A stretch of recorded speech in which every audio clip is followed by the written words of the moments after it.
Welcome to Rise and Thrive. This is the podcast with the leaders who help make our communities thrive and the inspirational stories we hope will move you into more community engagement. I'm your host, Patrece Dayton. My guest today is Mayor John Moore from Clinton, Indiana. Welcome, Mayor. Thank you. We were just talking about how this is a new title for you and you're trying to get used to being called Mayor Moore. I still prefer to go by John, but I answer to just about anything. Well, congratulations. Well-deserved position. Can we start from the beginning and how you became mayor of Clinton? The former mayor, Jack Guilfoyle Jr., passed away in May. Okay. There was an interim mayor appointed. Well, actually, we had two interim mayors appointed, but per Indiana election rules, the Democrat Party had the opportunity to have a caucus and pick a new mayor. I was asked by several people if I would consider it. I mentioned to the mayor's widow that I was considering it, and she said, well, you have my support. And so with that, I thought, okay, I'm going to go for it. And I got picked out of the caucus to continue his term.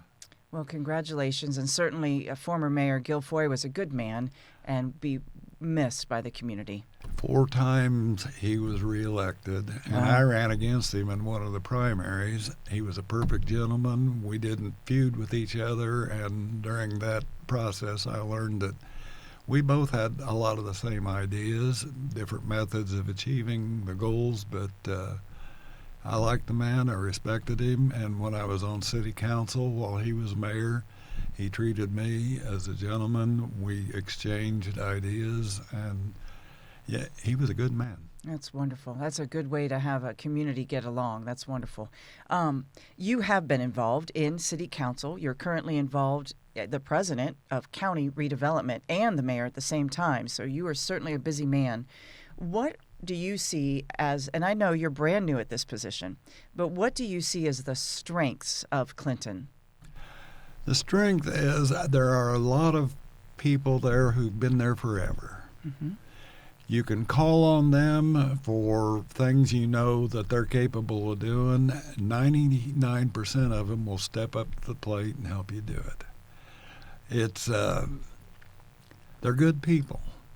The majority of the citizens are good people. It's a small town. It's got the same dilemmas all small towns face, Sure. But it's really, I like living there. So the people are your strength, are the strength? Most, yeah, I would say that's a good portion of the strength. The people, the city workers, you look at their work record, a lot of them have been there 15, 20 years. Loyalty of the people. Yes. Boy, you can't ask for anything more of that. That's wonderful. Well, yeah, it is. What about the challenges, though, that you're seeing so far? The challenges are like any other city in this state. Lack of funding, and the state seems to be ignorant of that, unfortunately. Trying to do what's necessary with fewer dollars every year, and eventually, you run out. What do you do? Right. And like you said, every city, every county government, they're facing the same problem in Indiana right now. They are. And it's going to get worse because nobody's thinking far enough ahead, in my opinion. They're looking at the immediate thing. Yeah, it's nice that property taxes are going down, but then what services are you going to have to do away with just to keep those property taxes down? Sure. A big challenge for your first term as mayor. You have some big things going on, though, in Clinton, Indiana. Let's talk about that right now. Right now, we are currently on a CSO project for the wastewater treatment plant, which was mandated by the state, but we are funding it through our dollars and then grant money. Once this project is finished, which is scheduled to be completed in July of 2026, then we have a 3 to 4 year breathing room before we have to do the final phase to come within the IDEM guidelines. We did get a substantial community crossing grant, and the paving will start the week after the Little Italy Festival in order to avoid traffic tie-ups during that. Sure. Next year, we have to do some major renovations to the water tower. It has to be cleaned. We have to drill a new well, and there are control panel issues in the pump house to bring it up to modern technology standards. We are working on applying for a grant for that. And currently, down at the riverfront, we are working with the boat club to get a grant to put a floating dock in so that when the river goes up, the dock goes up. When it goes down, it goes down. So the river can actually be utilized more often. Interesting. Well, and you've talked about the Ernie Pyle School. What are you doing with that? Ernie Pyle was closed by South Vermilion School Corporation because student population's down, and it was the more expensive of the two to operate. Redevelopment purchased the building and grounds from the school corporation, and our goal is to turn it into an early childhood development center. Wow. And of course, it's a big difference in school kids versus daycare development center as far as the way the building's laid out, the number of doors, the number of people you can have in a room, et cetera, et cetera. And one of the reasons the school corporation did opt out of that one is there were some things that needed to be done, like new roof. It has propane heat. The heating system, one of the chillers is new, but one of the other ones wasn't.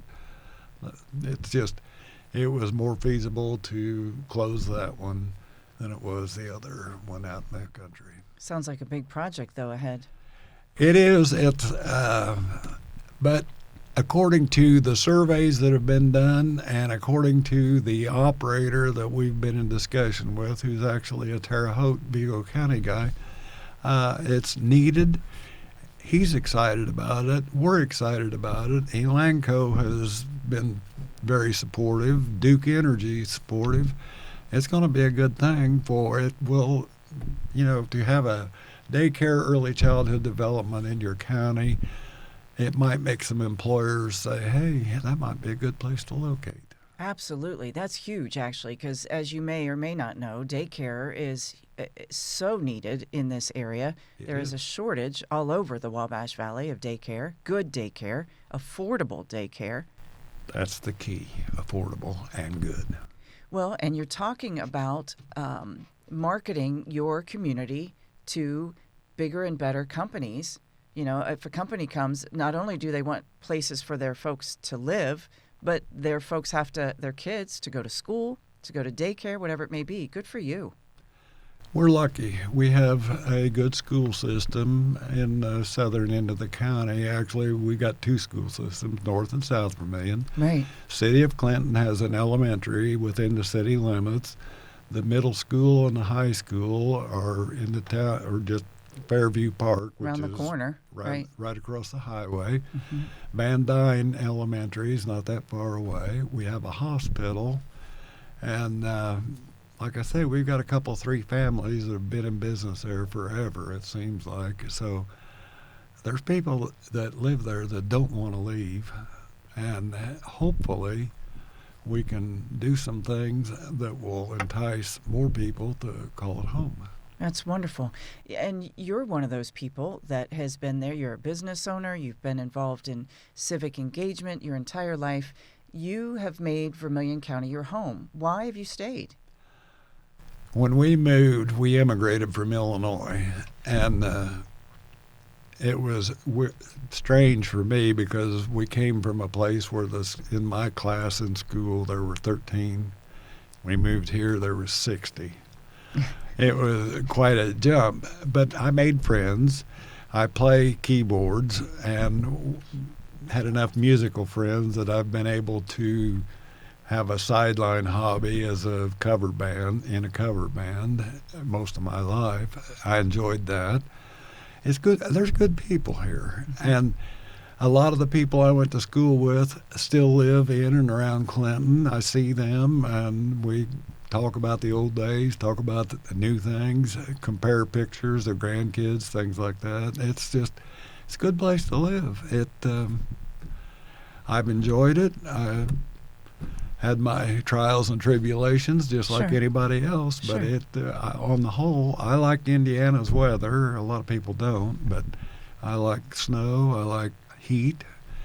When I was raised, we didn't have air conditioning, So you're all right. but I have it now, and it comes in handy. Sure.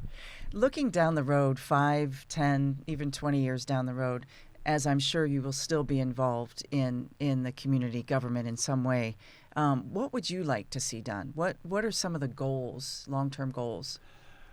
Biggest long-term goal is to start attracting people to move in and even businesses to look at downtown as opposed to the suburbs. Okay. That is a long-term goal. My second long-term goal is to try to get more citizen involvement. They, for whatever reasons, and I understand, with the economy being what it is, there are a lot of wage earner parents, and so their kids have to have something to do or someplace to go. And with school, there's always after school activities, so it is hard to get people to step up and volunteer. But I would like to see more involvement from the citizenry because actually that's who I'm working for Sure. as mayor. Sure. So I think that if we can do that, get some younger people involved in city government, so that when old people like me decide we can't do it anymore, they are aware of what's going on and will step up to the plate and keep things moving, hopefully, forward. Well, that's the whole premise of this podcast is to talk about civic engagement, volunteerism, how important it is for people, and really, truly, that they get something out of it.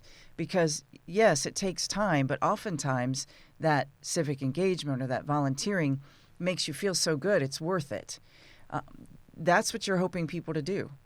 That's exactly right. And that's one of the reasons I did it, is because in the 6 weeks or 7 weeks, whatever it is that I've been mayor, there are some days I go home that I'm just down in the dumps, but then there are days that one person has come up to me and complimented me or made an offer, hey, I can do this for you, or something like that, and it makes the whole job seem worthwhile. And I think if more people just realize, it doesn't require hours, but if you've got a spare hour or two on any given day, step up to the plate. Say, hey, I can do this or I can do that, or what can I do to help?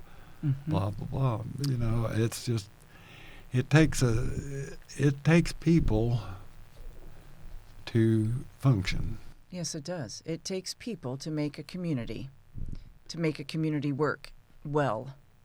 And you'd like more people to come to city and county government functions, wouldn't you, and speak up and make their voices heard? Oh, I don't know if I want them to speak up or not. But no, I would like for them to come. See what's out there and maybe volunteer? Well, see what's out there, but also know what's going on without reading about it on Facebook and it being distorted, because there's a lot of things that actually happen that I can go home and when I read it on Facebook, well, it's completely different than what Right. it was. Well, a lot of these people, that's where they get their information. But if they would witness it firsthand, then they might have a different opinion about things. And, I'm not bad-mouthing Facebook because it can be a useful tool. In fact, we have a Facebook page, but the same token, if you're not stating facts, if you're just guessing or making assumptions, it can be a bad thing. Absolutely. Well, and by showing up, too, they can be part of the conversation, which is very important. And part of the solution, Part of the solution, if they so desire. which is even more important. That's correct. What would you say to folks that are sitting on the fence of, I don't want to get involved, I don't have the time, or it's not worth it for me, they won't listen to me? What would you say?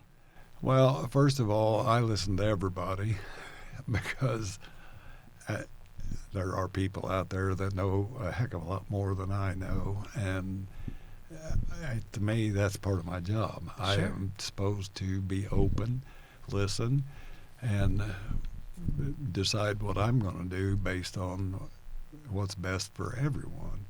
So what I'm saying is, if you've got something to say, come and say it, because I'm going to listen to you.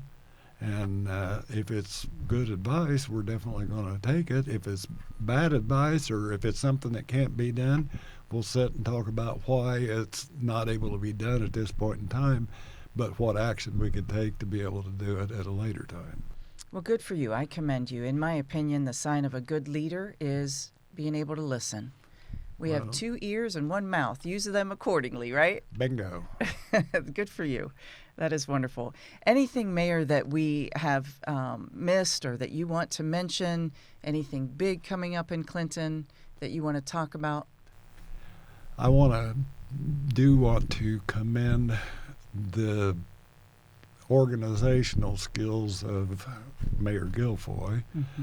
And the reason I commend him for that is because I have stepped in not knowing a lot of what's going on. Sure. Those leaders that he had working under him, you would never know that anything he had passed or anything like that. The work has been done. Wow. It's made it a heck of a lot easier for me to do what I have to do because they know what they're doing.